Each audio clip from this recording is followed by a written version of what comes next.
शाळा ही इमारत नाहीये, ही माझी जबाबदारी आहे.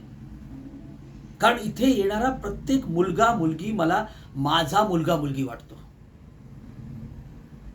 लोकांना वाटतं प्रिन्सिपल म्हणजे शिस्त, नियम, अटी.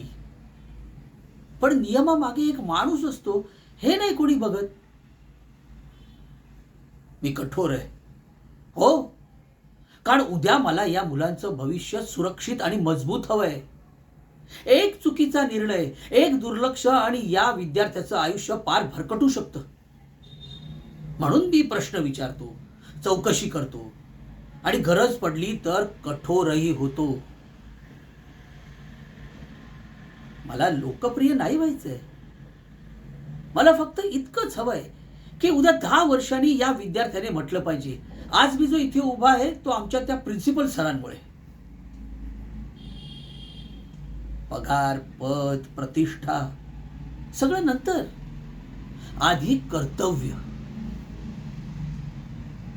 शिक्षण हा व्यवसाय नाहीये, ती एक साधना आहे आणि मी या साधनेचा सेवक आहे.